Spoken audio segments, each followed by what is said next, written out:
شروع اللہ کا نام لے کر جو بڑا مہربان نہایت رحم والا ہے۔ جب سورج لپیٹ لیا جائے گا اور جب تارے بے نور ہو جائیں گے اور جب پہاڑ چلائے جائیں گے اور جب بیاہنے والی اونٹنیاں یوں ہی چھوڑ دی جائیں گی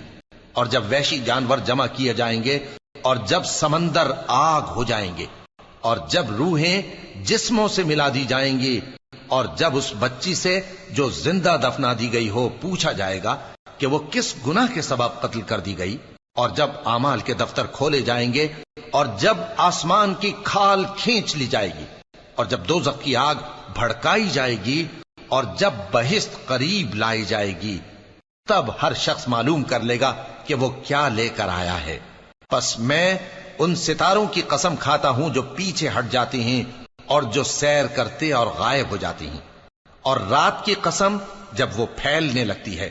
اور صبح کی قسم جب وہ نمودار ہوتی ہے، کہ بے شک یہ قرآن اس فرشتہ عالی مقام کا سنایا ہوا پیغام ہے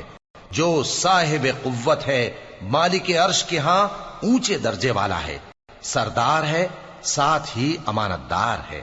اور مکے والو، تمہارے رفیق یعنی ہمارے پیغمبر صلی اللہ علیہ وآلہ وسلم دیوانے نہیں ہیں، اور بے شک انہوں نے اس فرشتے کو آسمان کے کھلے کنارے پر دیکھا ہے، اور وہ غیب کی باتوں کے ظاہر کرنے میں بخیل نہیں، اور یہ کسی شیطان مردود کا کلام نہیں ہے۔ پھر تم لوگ کدھر جا رہے ہو؟ یہ قرآن تو تمام جہانوں کے لیے نصیحت ہے، یعنی اس کے لیے جو تم میں سے سیدھی راہ چلنا چاہے، اور تم لوگ کچھ بھی نہیں چاہ سکتے مگر وہی جو اللہ رب العالمین چاہے۔